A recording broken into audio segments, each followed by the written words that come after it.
All right, thanks for having me. I'm happy to be here. So the first thing I will say is that this is all joint work with Byung-Hyun and Gabriel Drummond-Cole. So I'm going to start with a graph, and I'm not going to assume that everybody was here. I guess not everyone was here for the pre-talk, so that's a good assumption. So a graph for me is just a finite one-dimensional CW complex. So there's a graph. And what I'm going to be interested in this talk is what's called the unordered configuration space of k points in that graph. So that's just k tuples of points in the graph that are all different, and I don't care what order they are in. Okay. So there's a picture of a point in the configuration space of 3 points in that graph.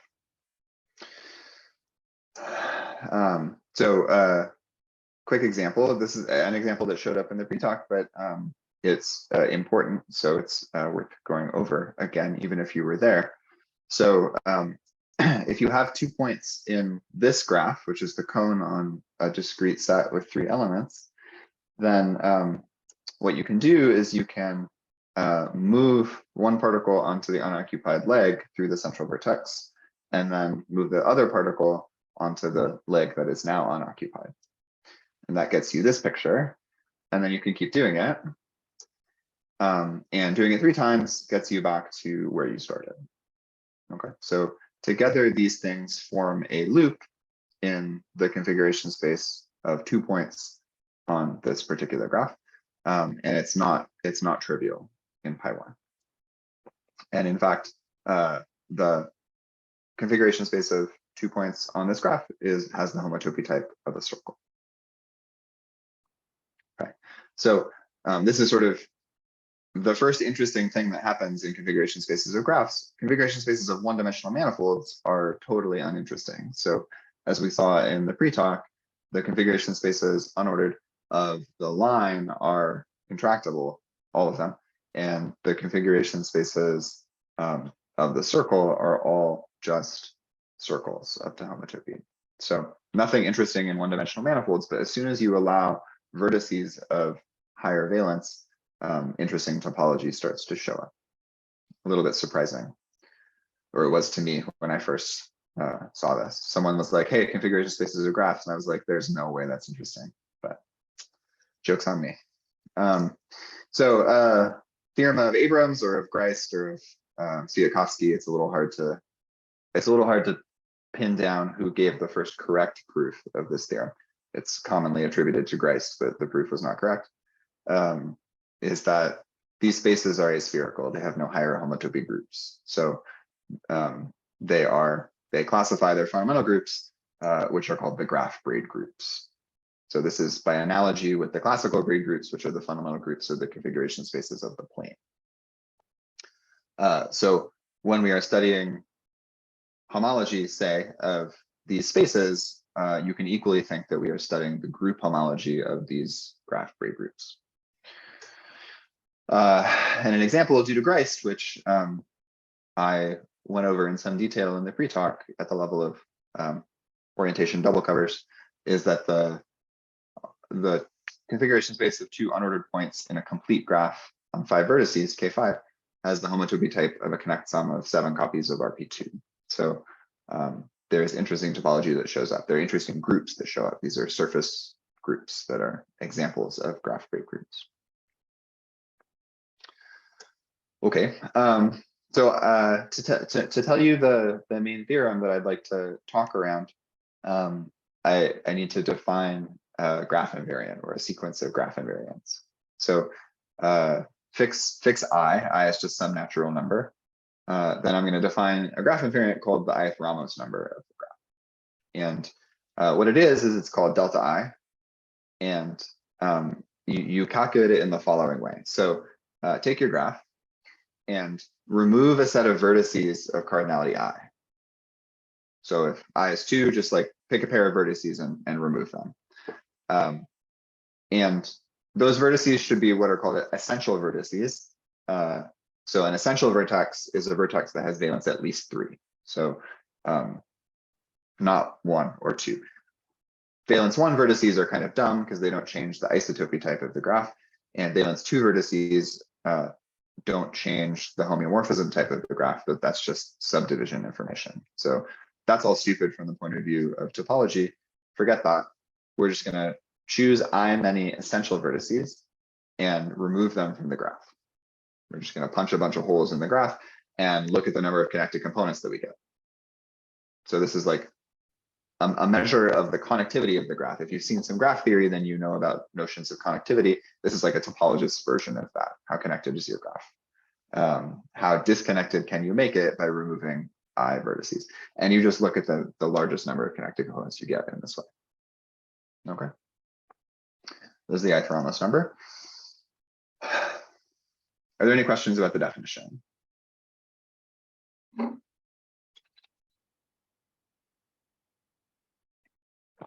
Okay. So the theorem that we prove says pick your favorite field and choose I to be bigger than 1. This is not an essential restriction. It just makes the statement easier. So the case I equals 0 and 1, those cases are totally understood. So if you start with a connected graph that does have an essential vertex, so it's not a manifold, which would be dumb, then you can consider the following function, which is, remember, I is fixed, so this is a function of k, the number of particles in the configuration. And it's just the ith Betti number over that field of the configuration space of k points. Okay, so this is a function of k. This is like a, natural numbers to natural numbers valued function. And what the theorem is an asymptotic formula for this function, asymptotic in k. And that's the formula. So let's unpack it a little bit. So the main thing to notice is that there's a number, which is in square brackets, and then there's a power of k. So, and the degree of the growth is Ramos number -1. Just to pattern match I, which was the parameter in the Ramos number, it's the number of vertices you're pulling out of the graph, is the same as I, the degree of homology. Those are the connection there. So in fact, what we prove is that the Betti number eventually is equal to a polynomial in K. So what you should think is that the thing in square brackets is the leading coefficient of that polynomial, and Ramos number -1 is the degree of that polynomial. Okay, so it's growing like a power of K, and we can say what the power of K is in terms of this graph invariant. What is the coefficient? Well, you look at all of the sets of essential vertices that are maximally disconnecting, right? The Ramos number was like, look at the most disconnected you can get by removing I vertices. So maybe there's like 5 different sets of I vertices that you can remove to get the largest number of components. So you just look at all of those and you sum over each of those choices and then divide by some factorial. And then what's this product? The product is, well, for each of these sets W of essential vertices, look at the valence. So D of W is the degree or the valence of the vertex. So it's at least 3, but it could be like 10, who knows? And just take the product over all of the vertices in the set of essential vertices of valence -2. Okay. Are there any questions about what the theorem says?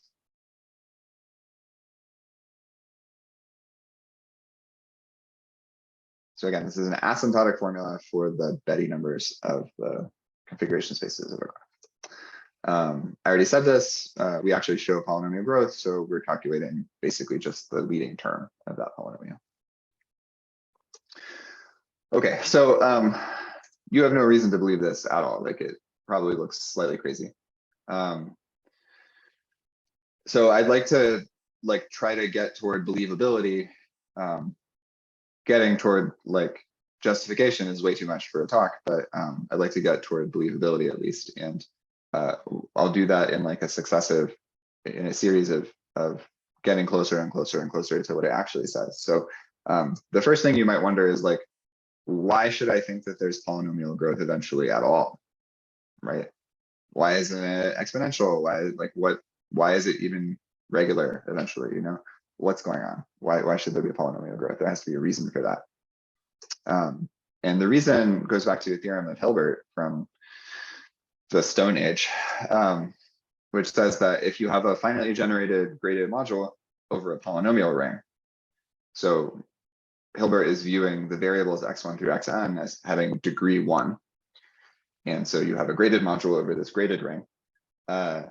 It exhibits eventual polynomial growth if it's finitely generated of degree at most number of variables minus 1. Okay. So if you have a finitely generated module, graded module over a polynomial ring on one generator, then its graded dimension is eventually constant. This is a very classical fact. So if I'm saying this is relevant, then I must be somehow saying to you that there's an actionable polynomial ring around somewhere. So now I'm going to tell you what that action is. So if I have an edge in my graph, so E is just the set of E is the set of edges of the graph. Then I'm going to produce for you a map that goes from the configuration space of some number of points to the next one, configuration space of one more point. So here's how it goes. You start with this subconfiguration. So this is a local picture of the edge E. There's more graph that happens outside of the dashed lines, but we don't care what's going on there. And we have this subconfiguration. Maybe the actual configuration has a billion particles in it, but only 2 of them are on the edge right now. And what we do is we replace that subconfiguration with the collection of averages of consecutive particles and endpoints of the edge. So that's a little bit of a mouthful. So here's what you do. You replace that subconfiguration of 2 points with a subconfiguration of 3 points. And what are they? Well, the recipe is take the average of the leftmost endpoint with the closest particle to it. Well, that particle is actually sitting at the endpoint, so it doesn't change. Then take the average of the first particle and the second particle on the edge. I've chosen some like orientation and parameterization of the edge. Average those 2 particles. That's the second one. And then keep doing that, average consecutive pairs of particles, and then at the end, average the last particle and the last endpoint. And what you will see is that this replaces a subconfiguration of, say, J particles with a subconfiguration of J plus 1 particles. And if you leave the rest of the configuration alone, this actually defines a continuous map from the configuration space of K points in the graph to the configuration space of K plus 1 points.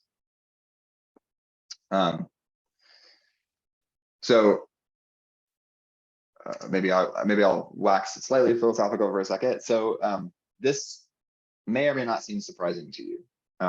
If you've been around homological stability for a minute, then this might not feel surprising to you because you're like, you know, stability, you just add a particle. But if you were to think about how do I add a particle to an internal edge of a graph in a continuous way, then unless you were Gabriel, my collaborator, who's very clever, you might have been confused about how to do that because it's not so obvious. Like if you have a leaf of your graph, if you have a dangling edge, then clearly what you can do is you can like suck that leaf into itself and add the new particle on the end. This is what you do with a manifold with boundary, right? You move the manifold into itself and you add the new particle near the boundary. But closed manifolds famously don't have maps like this that go up in number of configurations unless there's something special that happens. And so what we're doing is we're adding a particle where like we shouldn't somehow be able to in the interior of this graph. And the reason is if you think about like why should you be able to do it without having this construction? If you think about it in terms of obstruction theory, like what's the obstruction problem for having a map that goes from the configuration space of K points to the configuration space of K plus 1 points that only adds a particle on this edge? The obstruction to being able to do that is going to have something to do with the unordered configuration space of the edge. And as we learned in the pre-talk, that unordered configuration space is contractible no matter the number of points. So even if you didn't think of like this slightly clever way of doing it, you could know a priori that it was not a thing that you were prohibited from doing, because the obstruction to doing it would vanish by this contractibility. And so this is not something you can do in higher dimensions. This is very special to graphs because the configuration spaces of a cell of higher dimension are definitely not contractible. So that obstruction is going to be there. So this is like a special graphy thing that doesn't generalize, or at least doesn't generalize in any obvious way. Okay, enough philosophy. So these maps, there's one for each edge, E, and if you lump all of the configuration spaces together in a big disjoint union and view it as a graded space, then its homology is like a bigraded vector space or abelian group. And what these maps do, because they commute with each other, that's sort of obvious. Different edges don't talk to each other in this recipe. They commute with each other, and a thing with E many endomorphisms is the same as a module over the polynomial ring with E generators, as long as those endomorphisms commute with each other. So these maps give us a graded action of the graded polynomial ring on E many generators on homology. Questions about this idea?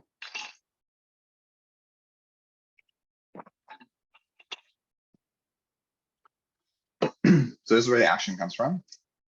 And the theorem is that the homology is actually finitely generated over that ring. So we can apply, after tensoring down to some field, we can apply Hilbert's theorem to say that there's eventual polynomial growth of degree at most number of edges -1. Right? Hilbert's theorem says finitely generated graded modular over polynomial ring has eventual polynomial growth of degree at most number of variables -1. So we have both eventual polynomial growth and a bound on the degree, which is not a very good bound, but it is a bound. And I want to advertise a perspective about this, which comes from thinking about homological stability. So in general, in the business of stability phenomena, there are usually two ways to talk about a stability phenomenon. One of them is in terms of growth, like, oh, Betty numbers eventually look like this. And the other is in terms of an action. So like there's an action of some algebraic object, and typically the statement is that the homology is finitely generated over that object. And then the growth characterization of the stability phenomenon follows from algebraic facts about finitely generated modules over that algebraic object. So for example, if we look at the unordered configuration spaces of a manifold, then eventually we have constant growth. That's called homological stability. And that is, that's captured by saying that the homology is finitely generated over a polynomial ring with one generator, which is the one that adds a particle near the boundary. So M is a manifold with boundary. If you're looking at the ordered configuration spaces of a manifold, then you don't have eventually constant Betty numbers, but you do have eventually constant Betty numbers in each irreducible representation of the symmetric group. So this is representation stability. And that is captured by finite generation over a category, the category of finite sets and injections. Here what we're seeing is, if you are looking at unordered configuration spaces of a graph, then we have eventual polynomial growth, which is the analog of homological stability in this setting. And that's captured by finite generation over a polynomial ring, again, just with more generators. That's why it's polynomial growth instead of constant growth. And so, of course, you wonder what's up with the ordered configuration spaces. Like, what does their stable homology look like? What are they finitely generated over? And nobody really knows, with an asterisk that says, like, maybe if I give this talk next year, I'll tell you. I have an idea, but you know, work in progress and stuff. But there are a couple of problems in studying the ordered configuration spaces. One is that the homology is enormous. So the Betty numbers of the ordered configuration spaces of a graph almost always grow factorially in K. So there's just like a lot of homology around. Of course, that should be organized by the symmetric group, so there's hope, but but it's a big thing to try to like get your hands on in examples. It blows up very quickly. The other problem is that this trick about increasing the number of particles on an edge doesn't work anymore, because the ordering messes everything up, right? The ordered configuration space, if we're thinking in terms of obstruction theory, the ordered configuration space of some number of points on that edge is not contractible. It is discrete, but it's not contractible. There's a bunch of different orderings that you could choose, and that's a genuine problem. So mysteries abound is the point of this table. Questions before I move on?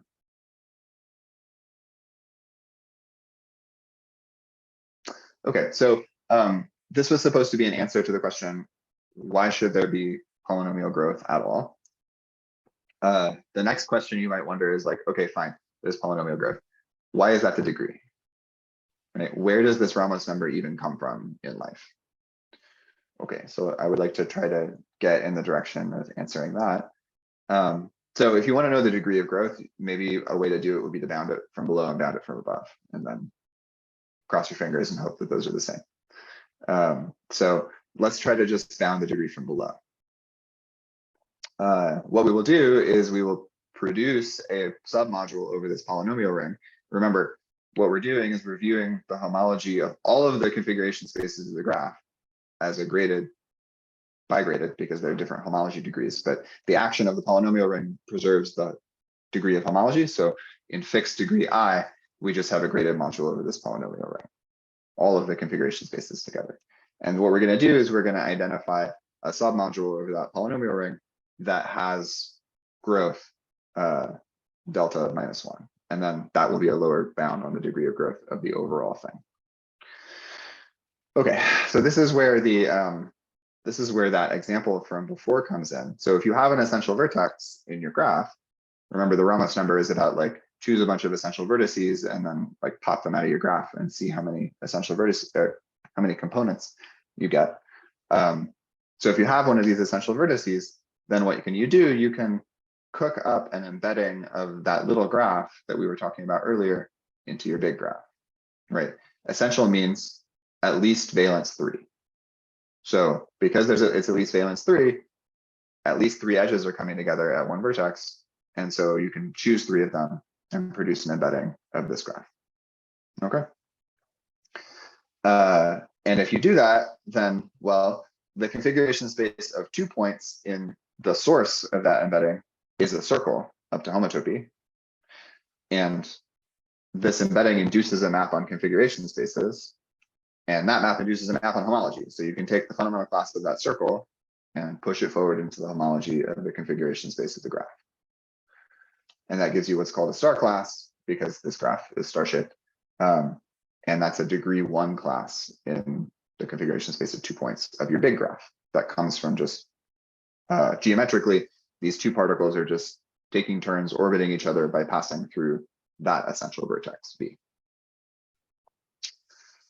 Okay, so this is like one source of homology classes. You can do it in big if you have a set W of many essential vertices, as in the definition of the Ramos number. For each one of those essential vertices, you can choose an embedding of a star graph, and you can shrink those embeddings until they don't intersect each other, so that you get an embedding of a disjoint union, and that will produce a map from a torus of dimension W, or dimension size of W, into your configuration space. So that homology class that you get by pushing forward the fundamental class of that torus has degree size of W and lives in the configuration space of twice as many points. And it's called a W torus. So this is a source of a bunch of homology classes. Just this one example, sort of iterated, gives us a bunch of homology classes in the homology of the configuration spaces of any graph, just coming from its vertex structure. And the observation is that if I take one of these torus classes that comes from this, a map from this torus, and I act on it with the polynomial ring. Remember, homology is a graded module of the polynomial ring, so I can wonder, like, what's the submodule generated by this class. The observation is that the action factors through the quotient ring where I identify edges that are in the same connected component after removing W.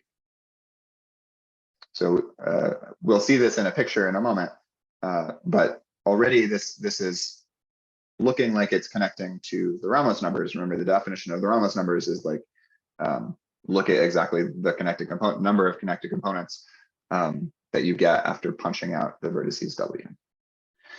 Okay. Are there any questions about anything on this slide before we go to a picture that explains the observation? You shouldn't necessarily know why the observation is true, but you should at least understand what the observation says. Otherwise, the explanation will not help.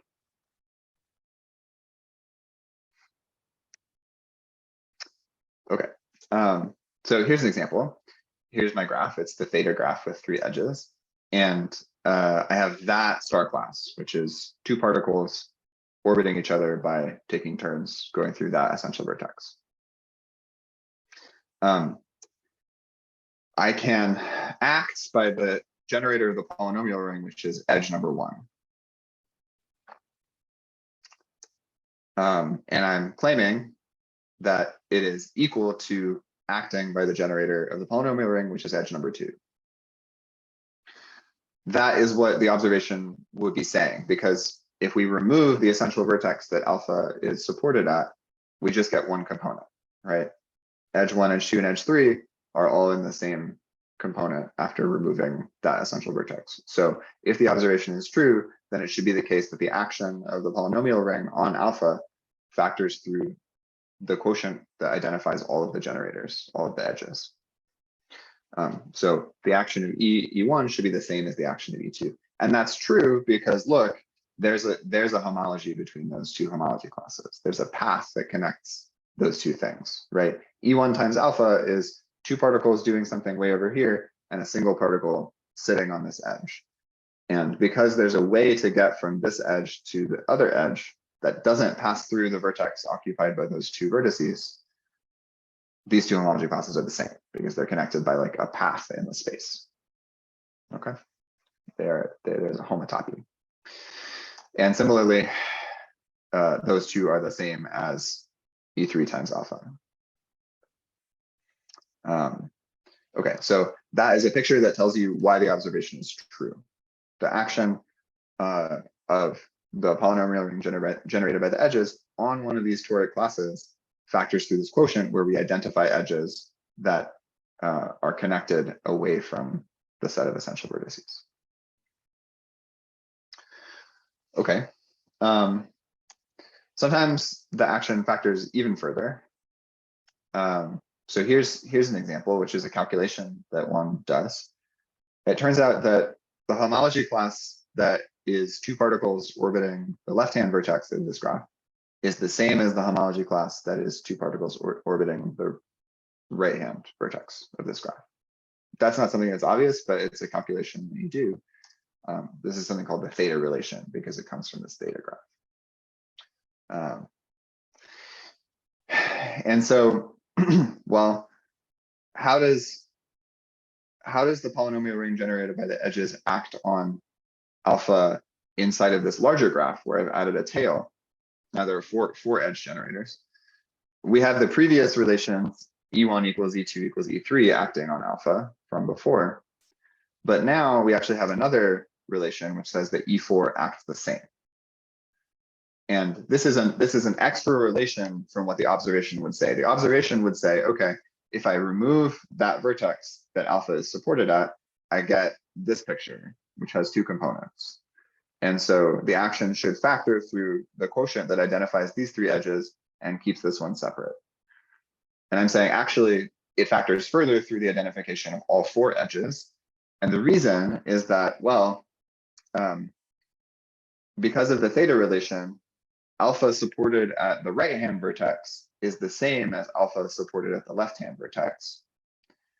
And if I remove the left-hand vertex, then I get only one component, right? So what I can do is I can take alpha, I can act on it by E4, that's the same as if I move alpha over to the left and act on it by E4, and I have all the identifications from the previous observation. So this theta relation creates extra identifications among edge generators that were not obvious. So it turns out that it's kind of the only thing that does create those extra relations. So we're going to say that one of these toric classes is rigid. Remember, where does it come from? It comes from choosing a bunch of essential vertices, that's W, and then choosing a star with 3 edges at each of those essential vertices. And we're going to say it's rigid if the legs of each of those stars intersect at least 2 of the components of the complement. So that doesn't happen in this example. If you look at this vertex with these 3 edges, all 3 of those edges are supported or intersect the same component of the complement of that vertex. Okay, so example, that's not rigid because all 3 of the edges are in the same component of the complement. If I instead have 2 essential vertices, this is rigid because if I remove both of those vertices, there are now 3 components. Okay. So the thing about rigid classes is that actually the action exactly factors through this quotient ring. So if you have one of these rigid classes, then the submodule of homology that it generates under the action of this polynomial ring is free over that quotient ring. And why do we care? We care because we know exactly what the growth of that quotient ring is, as we'll see in a moment. So we can say exactly how big the dimension of the submodule generated by alpha is if alpha is rigid. We can just calculate it. And the other part of the proposition is that if W is maximizing, so if W is the kind of set of essential vertices that's involved in the Ramos number, then there is a rigid W torus. So this proposition gives you the lower bound on the degree of growth. So let's see how that goes. The rank of the ith homology of the configuration space must be at least the rank of any submodule. And by the second part of the proposition, there is a rigid W torus. By the first part of the proposition, it is free over this quotient ring. And the shift is just because you needed 2I particles to even have the class. So that's like a graded shift in the module, but it doesn't affect anything, not super important. Well, okay. What's the rank of that polynomial ring? That's the balls and boxes formula. So here's the balls and boxes formula that gives you the rank of that polynomial ring. And because W is maximizing, the size of pi 0 is the Ramos number. And well, that's just an expansion. And asymptotically, it's 1 over delta minus 1 factorial times k to the delta minus 1. So this is both where the 1 over factorial comes from in the original formula, which all of you have forgotten, of course. And it's also where the lower bound on the degree of growth comes from. This submodule of homology.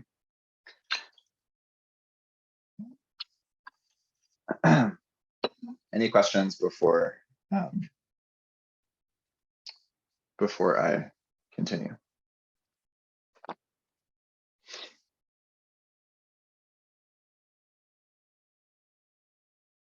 Okay. So what about the upper bound? We have now bounded the degree of growth from below. How can we bound it from above? I'm not going to give you a very satisfying answer, but I'm going to kind of talk around it. So another way to ask that question is like, well, we know that these rigid toric classes exhibit this growth, k to the delta minus 1. So why doesn't anything grow faster than that?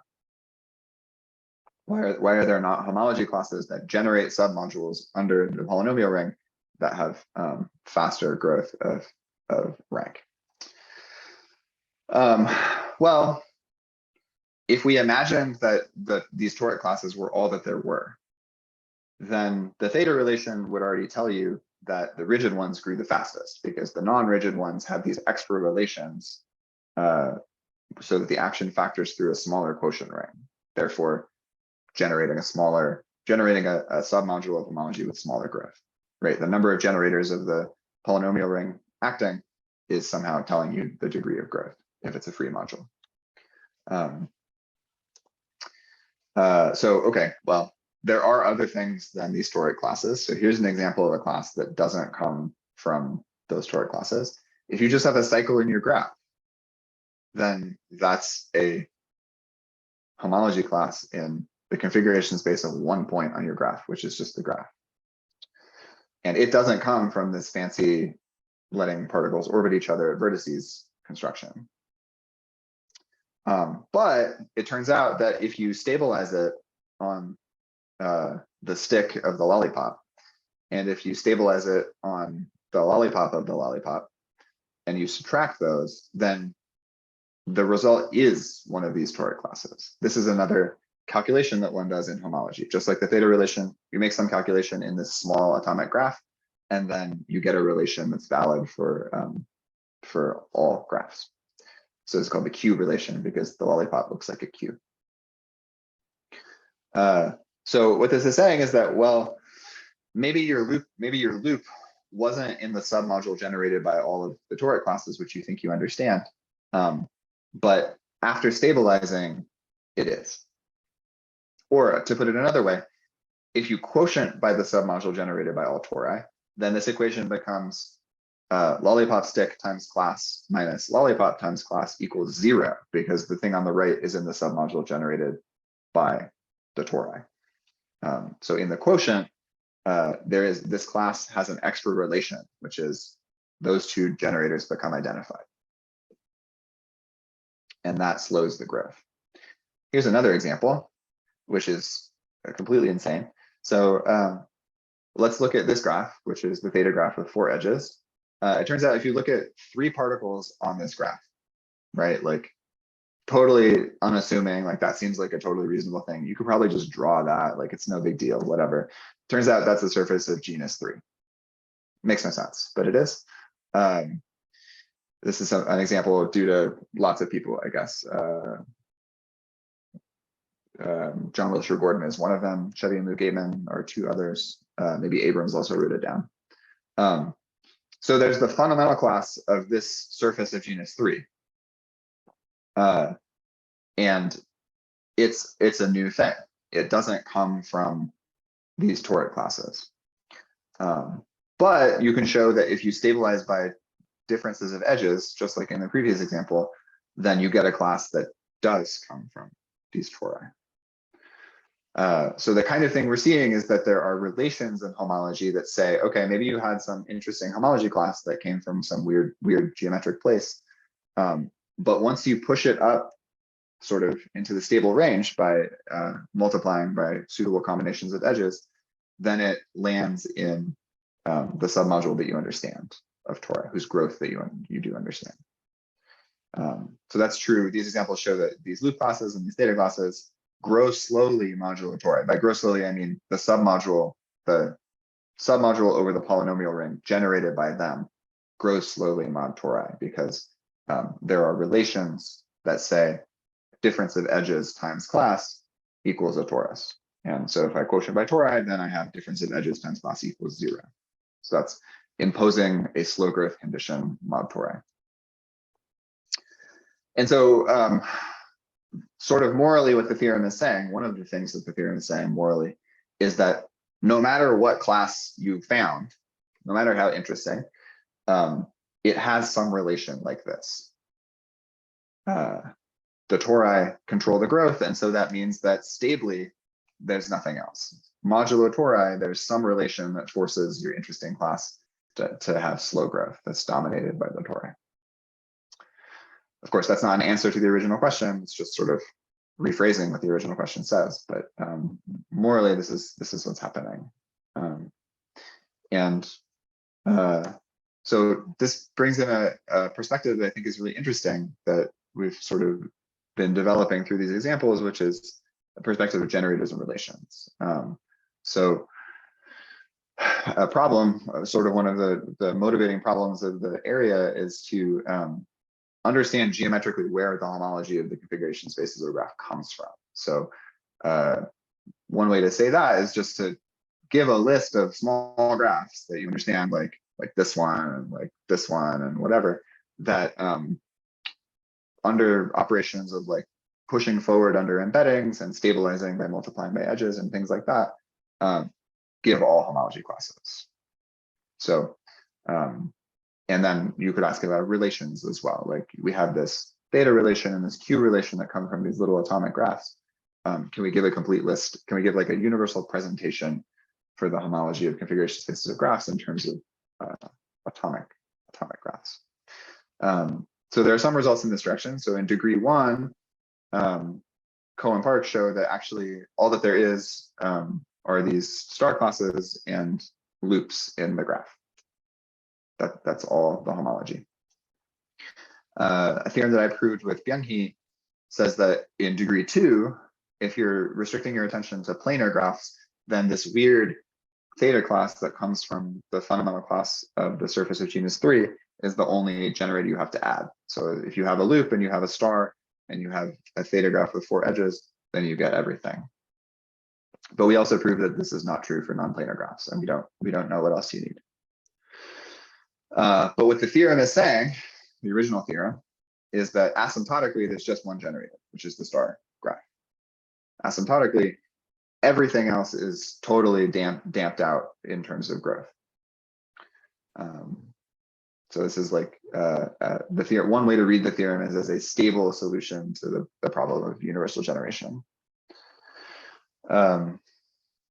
I'm close to out of time. Maybe I'll just say one more thought, which is related, which is about torsion, which is another of the most like kind of fundamental problems in the area. So it's a theorem of Cohen-Park that it turns out it's 2 torsion, but there's torsion in H1 of the configuration spaces of graph, if and only if the graph is non-planar. So you can detect planarity of a graph by just calculating the first homology of its configuration spaces. This is kind of an amazing thing. And actually they calculate H1 directly. It's not, they have a stronger theorem which tells you exactly what H1 is. And I can show you where that 2 torsion comes from with a picture. So if I look at the star class that's at the leftmost vertex and the star class that's at the rightmost vertex, I can find a embedded subdivision of a theta graph with 3 edges that connects those. I don't know if I have well, let me not try to figure out how to use a highlighter with 1 minute left in my talk. So you can construct an embedding of the theta graph into K5 with those 2 vertices in its image, which lets you say that the star class at the one vertex is equal to the star class at the other vertex by the theta relation up to orientation. And so actually it turns out because the graph is non-planar, the orientation is reversed when you move it from the leftmost vertex to the top vertex. And so if you do that 5 times, what you get is, oh, I had a picture of the theta. There it is. That's the embedded theta. Great. Good thing I didn't look for the highlighter. That would have been sad. So the theta relation tells you that if you move it around K5 all the way around, you come back with a sign of -1 to the 5th, because each time you move it, it switches orientations. And that tells you that that class was equal to its negative. So it is a 2 torsion class. It's also, you can show it's non-zero. So that's where the 2 torsion comes from. The same argument works for K through 3. And then there's, Kuratowski's theorem that says that K5 and K through 3 detect non-planarity of graphs. And that's basically the reason. But this is the only torsion that is known in homology at all. There's no other torsion known. There's no odd torsion at all. So some people, I think, would conjecture, I think this is way too bold because there just aren't calculations, but some people would conjecture that the homology of configuration spaces of graphs has no odd torsion, and if it's planar, no even torsion either. Super wide open. But one way to read the theorem is that asymptotically the conjecture is true. Because one thing that you might have slipped past you at the beginning is that the theorem says, pick a field, and I don't care what characteristic that field has. Here's a formula for the asymptotic Betti numbers that doesn't depend on that field. And so asymptotically, the homology has the same Betti numbers regardless of the field. And of course, you all know that if you have a reasonable space whose Betti numbers are the same for every field, then it has no torsion in homology by the universal coefficient theorem. So, so one way to read the theorem is as saying that asymptotically there is no torsion in the homology of configuration spaces of graph. Okay. So in other words, any torsion that there is must come from like weird stuff that grows slowly and gets damped out by the fast growth of the tori. And that's all I'm going to say. Thank you.